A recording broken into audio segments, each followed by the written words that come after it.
네, 여러분 좋은 아침입니다. 드디어 숨가빴던 슈퍼위크가 지나갔습니다. 젠슨왕 엔비디아 CEO가 예고했던 기쁜 소식이 나왔고 예상했음에도 시장은 환호를 했습니다. 엔비디아가 우리나라에 GPU 26만 개를 우선 공급하겠다라고 밝혔는데 이를 바탕으로 삼성, SK, 현대차 모두 AI 팩토리를 구축하고 네이버는 엔비디아랑 MOU를 맺어서 피지컬 AI 플랫폼을 공동 개발하기로 합의했습니다. 돈 놓고 돈 먹기가 아닌가라는 생각이 들기도 하는데요. 그래도 큰 그림에서 생각해보면 우리가 AI 분야에서 경쟁력을 갖추기 위해서는 일단 GPU를 더 많이 확보해야 하는데 이렇게 GPU 물량이 늘어나면 결국 이를 생산하고 공급하는 삼성전자, 하이닉스의 납품 물량이 증가하기 때문에 엔비디아와 우리 반도체 기업들 모두 윈윈하는 구조다라고 생각해 볼 수도 있겠습니다. 자, 그래서 지금은 이제 막 들여와서 생산을 해야 하는 단계이기 때문에 설비 투자, 증설 이런 것들에 포커스가 맞춰지곤 있는데 이후에는 소프트웨어 쪽으로 시선이 또 한 번 옮겨갈 수도 있습니다. 반도체에서 소버린 AI, 완성차량 로봇에서 자율주행, 그리고 소프트웨어처럼요. 일단 마지막 거래일 시장은 전체적으로 상승하는 흐름을 보였는데 이번 주부터는 옥석이 본격적으로 가려질 수도 있을 겁니다. 자, 그리고 그 밖에 주말 사이에 한중 정상회담을 끝으로 에이펙 정상회의가 막을 내렸죠. 근데 그 자리에서 재미난 발언이 나왔습니다. K-팝 가수들을 북경으로 불러서 공연을 하자라는 제안에 시진핑 중국 국가주석이 호응을 하면서 왕이 외교부장을 불러서 이를 지시하도록 연출됐다라는 더불어민주당 여당 간사의 SNS가 화제가 됐는데요. 한알령 해제 신호타니까요. 최근에 하이브 엔터 안에서 독보적인 흐름을 보이고 있는데 훈풍이 엔터 전체로 번질 것인지 궁금해집니다. 네, 이제 모닝콜이 울리네요. 오늘 시장 썰전 풀러 가보시죠.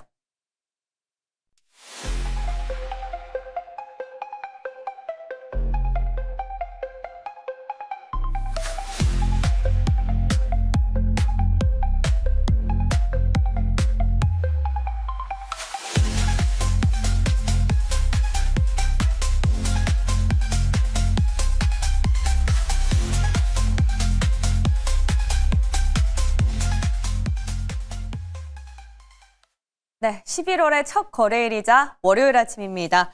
퍼스트프라임 리서치 이동근 대표와 함께 하나하나 잘 세워가 보겠습니다. 어서 오세요. 네, 안녕하십니까. 대표님, 어느덧 11월 네. 이제 올해도 한 2달 정도 남겨놓고 있네요. 어떻게 올해 잘 지내셨어요? 그렇죠, 뭐. 돌아보니까 막 여러 가지 일들이 생각이 나는데 일단 남은 거 이제 2달이지 않습니까? 이 남은 부분 잘 채워가는 것도 의미 있는 한 해를 만들어갈 수 있는 어떤 막바지 길이다라는 생각이 드네요. 자, 우리 증시에서 그럼 11월 달 어떻게 전략을 취해보면 좋을지 힌트 좀 주시겠어요? 사실 10월장에서 가장 큰 우리가 이제 주목해야 됐던 부분들은 역시 굉장히 중요한 이벤트들이 많았다라는 겁니다. 근데 이제 이런 이벤트들이 다 소화가 됐어요. 특히 이제 에이펙이 끝나면서 사실 여기서 이제 우리가 많은 기대에 걸었던 부분들 이런 것들이 또 상당 부분 또 현실화되기도 했었고 그리고 또 이제 또 하나는 결국 이제 본격적으로 연준의 금리 인하 사이클이 시작이 됐다라는 부분들 이런 것들이 어떻게 보면 10월장에서 우리가 좀 이제 얻을 수 있었던 그런 여러 가지 요인들이라고 할 수가 있을 것 같고요. 뭐 지금 시장 자체만 놓고 보면은 계속해서 강세장이 이어지고 있는 상황입니다. 예, 가장 제가 주목해야 되는 부분은 역시 유동성이라는 말씀을 드릴 수가 있을 것 같은데요. 지금 시장의 투자자 예탁금이 85조를 돌파했어요. 이건 사상 최대치예요. 그만큼 지금 이제 본격적으로 증시에 자금이 쏠리는 그런 구간이 형성이 되고 있다는 거고요. 바꿔 말씀드리면은 개인 투자자들의 시장 참여라든가 시장 영향이 커지고 지난주만 놓고 보더라도 지난주 중반 정도부터는 개인 투자자들의 움직임들이 확실히 달라졌어요. 개인이 바뀌었죠. 예, 사실은 이제 외국인들이 오히려 좀 지난주에는 약간 뭐랄까 그동안 차익 실현을 좀 하는 모양이었는데 이런 부분들이 이제 개인들이 좀 받아주는 이러한 흐름들이 나타났고 그리고 이제 무엇보다도 직접적인 투자도 직접적인 투자지만은 ETF라든가 이런 쪽의 투자가 굉장히 늘어나고 있다는 거예요. 그래서 사실은 최근에 뭐 기관의 매수라든가 이런 쪽에서는 사실은 이렇게 신규 설정된 자금들 이런 것들의 영향이 상당히 크게 작용을 하고 있다. 이렇게 좀 말씀드릴 수가 있을 것 같고요. 그래서 사실은 이제는 조금 그 시장의 어떤 우리가 얘기하는 수급 주체를 얘기할 때 개인의 역할이 상당히 좀 중요해졌다. 물론 여기에는 여러 가지 이제 측면이 있습니다. 그러니까 우리나라 증시하면 흔히들 이제 외국인들이 끌고 가는 증시이기 그렇죠. 때문에 네. 외국인들이 그냥 매도로 돌아선다면 만약에 지금 이제 지난주부터 해서 조금씩 그 차익 매물을 내놓고 있는데 이런 흐름들이 좀 기조적으로 이어진다면 또 시장이 좀 어려워질 수가 있어요. 조정의 빌미가 될 수도 있고. 그렇기 때문에 이런 부분들을 좀 우리가 면밀히 봐야 될 것 같고요. 또 하나 봐야 되는 거는 이제 지난주 중반 정도부터 시장이 약간 좀 어떤 성격의 변화의 조짐이 나타나고 있다는 거예요. 그러니까 바이오 업종의 상승세가 눈에 띄는데 이런 것들이 물론 조금 더 확인을 해봐야 되겠지만은 그렇다면 시장의 색깔이 변화하는 것이냐. 무슨 얘기냐면 상대적으로 코스피보다 코스닥이 덜 올랐는데 지난주에 이제 900을 올려놨어요. 일단 맞아요. 이게 굉장히 어떤 우리가 얘기하는 라운드 피겨라는 표현을 많이 쓰는데 그렇기 때문에 이제 마치 코스피가 뭐 3,500, 4,000 이렇게 돌파하는 게 중요했던 것처럼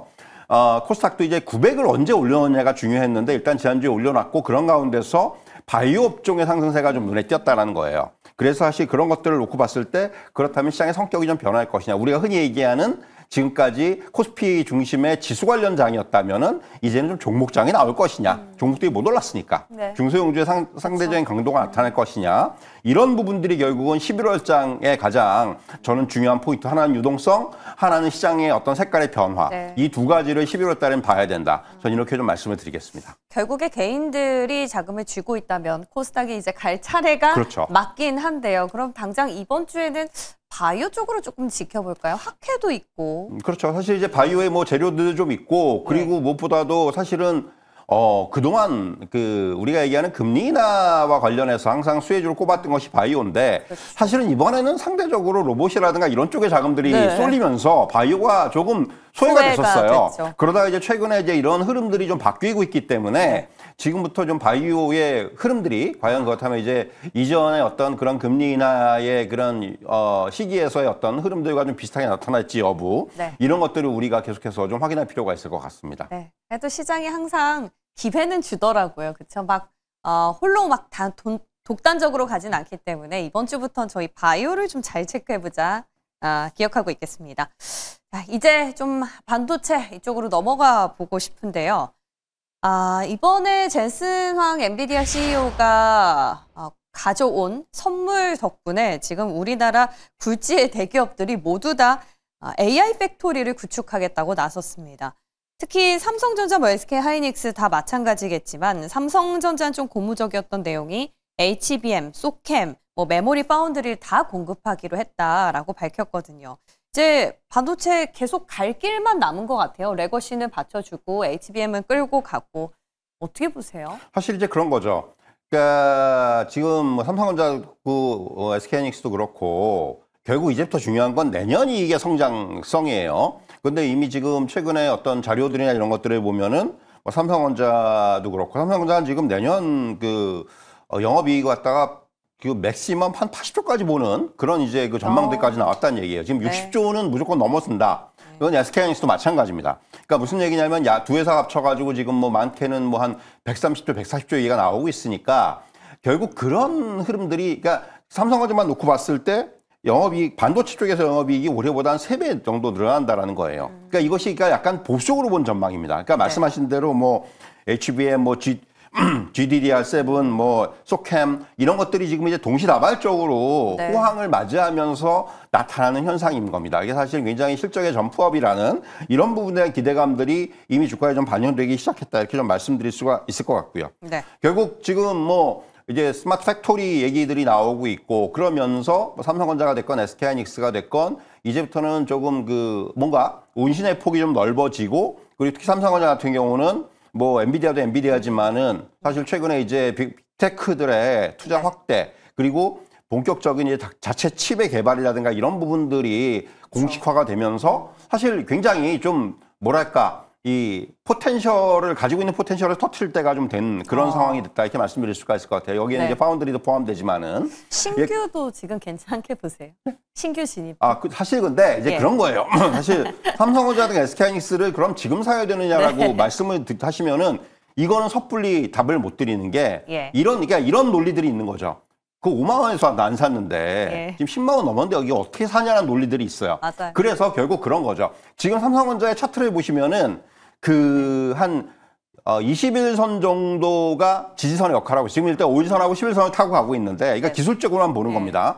그럼 21선이 어디 정도냐? 한 지금 좀 올라와서 한 95,000원, 96,000원 정도가 되고 있어요. 근데 과연 거기까지 조정을 받겠느냐 또 생각이 드는 거죠. 그래서 결국은 지금 만약에 삼성전자나 이런 거를 이제 매수를 좀 하고 싶은데 못 샀다 그러면은 철저하게 분할 매수를 해야 되겠죠. 한 번에 사지 말고 10만 7천원에 사라는 얘기가 아니고 그 21선 기준으로요? 그러니까 21선이 깨지면 안 되죠. 그러니까 안 깨질 것 같은데 제가 보기에는 일단 그런 어떤 기준을 정해놓고 지금은 진입을 해야 된다. 그러니까 결국 뭐 지금 이제 삼성전자의 목표가가 15만 원까지 이제는 나오기 시작을 했거든요. 뭐 많은 그 증권사들이 그렇기 때문에 이런 부분들 앞에서 말씀드린 대로 만약에 정말 내년 이익이 뭐 60조, 많게는 80조까지 나온다 그러면은 그 주가가 설명이 되는 주가가 되는 거죠. 그렇기 때문에 지금부터는 그런 부분들, 그러니까 지금 당장의 어떤 뭐 이런 뉴스보다는 내년의 이익 전망을 보면서 지금은 투자를 할 필요가 있다. 이렇게 좀 정리를 해드리겠습니다. 많은 분들이 이제 삼성전자 사야 되나 막 되게 소외감을 느끼고 안 갖고 계신 분들은 그런 찰나거든요. 근데 우리가 늘 기회는 있잖아요. 우리가 이 기회를 이번에 소부장에서 좀 찾아보면 어떨까라는 생각도 드는데요. 소부장은 상대적으로 종목들이 많지 않습니까? 물론 이미 신고가를 터치한 기업들도 많긴 한데 이번에 젠스망 CEO와의 어떤 회동에서 그 좀 눈에 띄는 키워드라 하면 소캠이었어요. 그래서 HBM의 뭐 약간은 차선책이다라는 얘기도 많고요. 소캠 쪽으로는 어떻게 보세요? 소부장 기업들. 사실 이제 지금 뭐 엄밀히 얘기하면은 이게 지금 반도체 그 대장주들이 됐건 아니면 소부장이 됐건 간에 진작에 사셨어야죠. 이게 답입니다. 사실은 엄밀히 얘기하면. 그러니까 지금은 많이 올라왔어요. 그쵸. 왜냐하면은 제가 왜 이런 말씀드리냐면은 최근에 소부장 관련주들의 움직임은 좀 달라요. 다르더라고요. 왜냐하면은 자, 그러니까 소부장 관련주들은 몇 가지 상승의 그 어떤 여러 가지 요인들이 있는데 좀 다 달라요, 이게. 왜냐하면은 이제 당장 올해 3분기 정도부터의 어떤 실적이 계속해서 증가하는 기업들이 있고 지금은 실적이 별론데 내년 실적을 지금 끌어다 쓴 기업들이 상당히 많아요. 근데 내년 실적을 끌어다 쓴 기업들 중에서는 이번 3분기 실적에 미스가 나는 기업들이 상당히 많습니다. 실적을 발표하는 걸 보면은. 그럼 주가는 지금 단기적으로 빠지게 돼 있어요. 왜냐하면 좋다며. 근데 보니까 안 좋다. 그럼 주가는 빠집니다. 지금 그런 기업들이 나타나기 시작을 했고 반면에 몇몇 종목들은 3분기부터 그냥 쭉 좋은 거예요. 이게 이제 대표적인 게 뭐 이스페타시스라든가 심텍이라든가 이런 기업들 차트 보시면 계속 올라갑니다. 이게 왜냐하면 3분기도 좋고 내년도 좋은 거예요. 그래서 이제 그 주가가 계속 그런 부분들을 반영을 하는 거고요. 그래서 결국은 중요한 거는 소부장 관련주를 보실 때는 뭐 지금 소캠 뭐 이렇게 보시지 말고 실적의 반영 강도 이게 언제 반영이 되느냐.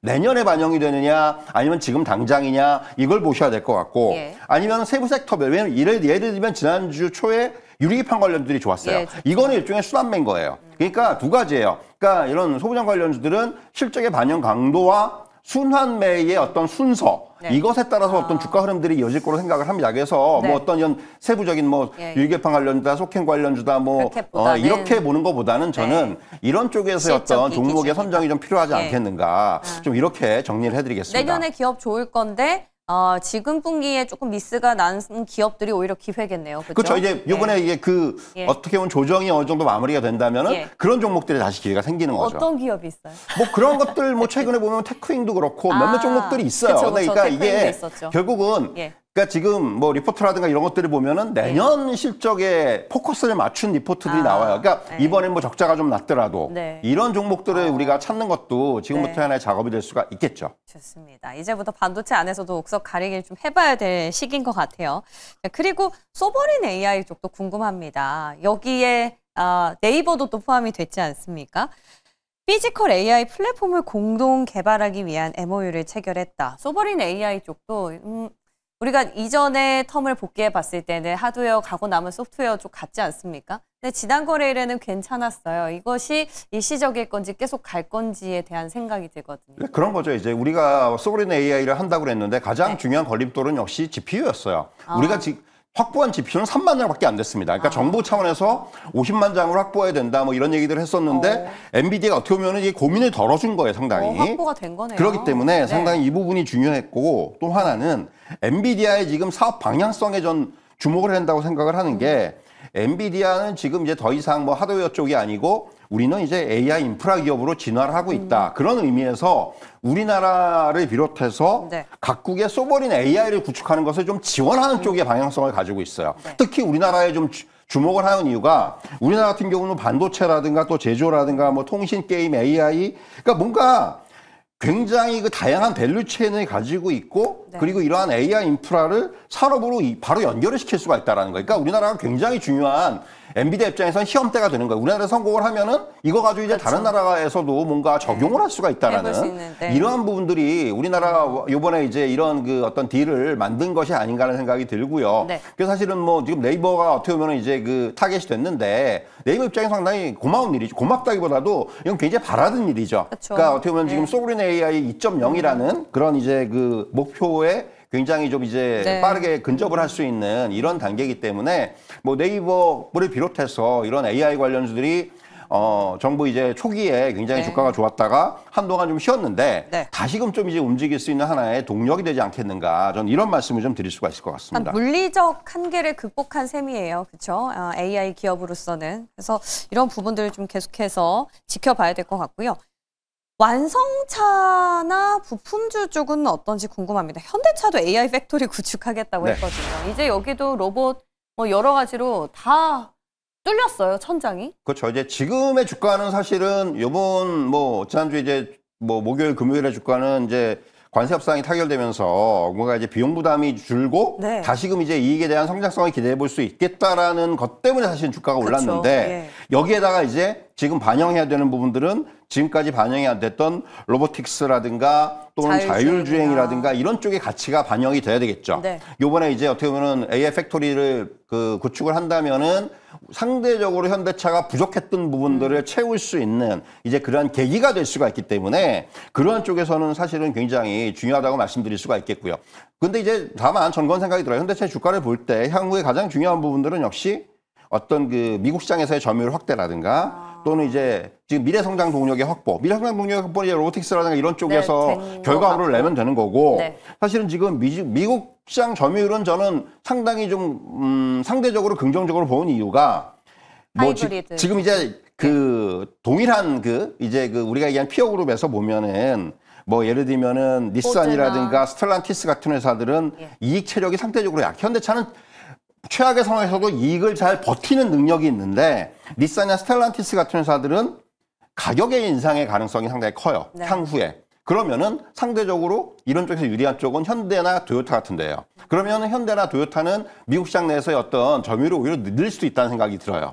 그렇기 때문에 그런 부분까지 감안한다면은 이렇게 이제 본업에서의 어떤 성장성과 덧붙여서 앞에서 말씀드린 대로 이제 새롭게 아직까지 반영이 안 된 로보틱스라든가 이런 쪽에서의 어떤 주가 반영이 나타난다면은 현대차야말로 조금은 이제 한 단계 좀 레벨업을 할 수 있는 이제 그러한 어떤 지금 환경에 접어든 것이 아닌가 이렇게 좀 말씀을 드릴 수가 있을 것 같습니다. 그러면은 우리가 현대차가 이 AI 팩토리를 구축하겠다 하면 현대차는 또 그룹이지 않습니까? 네. 그 안에서 오토에버 막 상한가도 가고요. 뭐 했는데 이런 쪽으로 좀 자율주행 쪽은 확장판까지는 괜찮을까요? 그렇죠. 이제 현대 오토에버는 어차피 이제 현대차와 그룹. 같이 간다고 그렇죠. 생각을 하시면 될 것 같고요. 예. 예, 그렇게 우리가 받아들이면 될 것 같고요. 저는 그래서 오히려 현대차가 만약에 지금은 약간 변동성 구간인데 네. 현대차가 좀 안정이 된다라면은 예. 현대차 쪽에 집중하는 것이 오히려 저는 투자 전략적인 측면에서는 더 나은 것이 아닌가라는 생각이 들어요. 네. 그러니까 사실은 코스닥에도 키 맞추기가 갈 수가 있기 때문에 어떤 대형주 쪽에서 자율주행 로봇 움직임보다는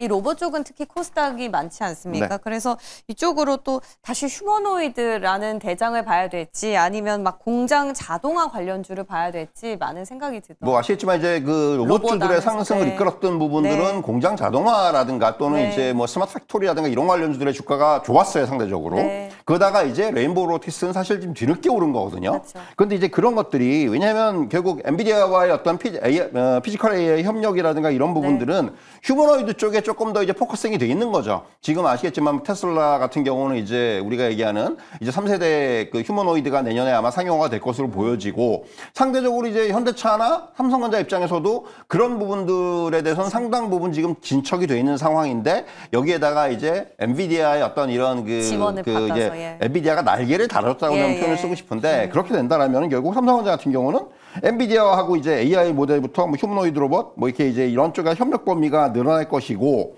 그렇다면은 이제 이런 그 기술에 있어서의 어떤 좀 뭔가 이제 마지막 이제 이런 부분까지 우리가 확인이 될 수가 있기 때문에 상대적으로 저는 휴머노이드 관련주들이 좀 더 이제는 부각이 될 수 있지 않겠는가 좀 이런 말씀을 좀 드릴 수가 있을 것 같아요. 네, 좋습니다. 자, 이렇게 또 젠슨왕 엔비디아 CEO와의 협력권들을 좀 세세하게 살펴봤고요. 이제 끝으로 주말 사이 난 한중 정상회담 빠르게 한번 체크를 해보겠습니다. 시진핑 중국 국가주석이 왕이 외교부장한테 K-팝 가수들을 북경에서 공연하라고 지시를 했다라는 여당 간사의 SNS 발언이 화제입니다. 한한령 해제 본격화됐다고 봐야 되나요? 사실 이제 한한령 해제라는 걸 자꾸 이제 그 어떤 하나의 그것이 오피셜로 나올 수는 없어요. 그 시진핑 주석이 갖다가 공식적으로 얘기할 이유도 없고 이거는 그냥 은연중에 알게 모르게 되는 거죠. 이제 뭐 여러 가지 측면에서 뭐 공연이 하나둘씩 이제 허가가 되고 또는 이제 뭐 방송에서의 어떤 그 컨텐츠들의 진출이 되고 이런 것들의 계기로 이루어진다고 보시면 될 것 같고요. 그래서 뭐 이번에 어떤 그런 부분 때문에 이 부분을 지나치게 확대 해석할 필요도 없고요. 저는 그런 생각이 들어요. 결국 지금 이미 어느 정도 분위기는 굉장히 우호적이다. 그렇기 때문에 이런 것들이 이제 점진적으로 하나둘씩 해결이 될 것이고 그렇다면 이제 엔터라든가 컨텐츠 관련주들 같은 경우는 이 부분은 어떤 실적이라든가 이런 것들에 있어서는 하나의 플러스 알파 효과가 될 수가 있을 것 같고요. 이게 때문에 뭐 이게 항상 보면 이런 뉴스라든가 이런 것 때문에 주가가 올랐다가 또 이게 좀 약간 기대할 것 같으면 빠지고 이런 흐름들이 나타났는데 저는 이제 이런 부분들은 조금씩은 이제 그런 주가의 흐름 자체도 어떤 그 이런 변동성이 좀 완화가 되지 않겠는가라는 생각이 들고요. 그래서 뭐 아시겠지만 뭐 디오유라든가 이런 회사들이 사실 이 중국과의 어떤 제휴 문제가 조금 딜레이가 되면서 주가가 좀 부진했는데 이제는 그런 쪽으로 오히려 좀 봐야 되는 것이 아닌가. 저는 좀 이런 말씀을 좀 드릴 수가 있을 것 같습니다. 엔터에서는 늘 디오유에 대한 관심을 한번 체크해보자라고 말씀을 해주셨던 바가 있어서요. JYP는 또 실적 기대감도 있더라고요. 오히려 하이브는 미스인데. 그래서 조금 이럴 때 또 기회가 아닌가 생각이 듭니다. 자, 이제 오늘 시장 전략 한마디로 좀 듣고 싶은데요. 저희가 여러 가지 섹터에 대해서 의견 나눠봤으니 혹시 눈여겨볼 만한 종목이 있다면 바이오 안에서 주시겠어요? 사실 이제 저는 그런 생각이 들어요. 지금 이제 바이오를 계속해서 봐야 되는 상황이고 특히 뭐 우리가 이제 대표주들 중심으로 좀 봐야 된다고 생각을 해요. 그러니까 지금 우리가 얘기하는 플랫폼 관련 중에서는 알테오젠이나 리가켄 바이오나 이런 쪽에 대한 또 에이벨 바이오나 이런 쪽에 대한 관심 계속 이어가야 된다고 생각을 하고 그 최근에 이제 비만 관련자들이 다시금 좀 고개를 들고 있는데 사실 단기적으로 좀 올랐어요. D&D 파마텍 같은 경우는 지난주에 워낙 많이 올랐기 때문에 조금 이제 가격 부담이라는 말씀 드릴 수가 있겠고 한미약품은 이제 본격적으로 이제 시세가 좀 시작이 되는 그런 구간이 아닌가라는 생각이 들어요. 그래서 오히려 저는 뭐 이런 것도 이런 거지만은 오히려 CDMO라든가 이런 쪽에 대한 기대감을 가진다면은 오히려 센트리온 같은 종목도 지금은 상대적으로 조금 이제 가격도 부담이 없고 상대적으로 이제 좀 사기도 좋은 위치가 아닌가. 또 이제 그런 쪽도 한번 여러분들께서 눈길을 돌려보시는 것도 하나의 전략이 될 수가 있다. 이렇게 좀 말씀을 드리겠습니다. 또 트럼프 대통령이 생산과 관련해서 최애국 수혜를 준다고 했으니까 삼바가 못 누린 수혜를 센트리온이 얻어갈 것인지 궁금해집니다. 와, 오늘 여러 가지 섹터에서 도움 말씀 진짜 많이 얻은 것 같아요. 고맙습니다, 대표님.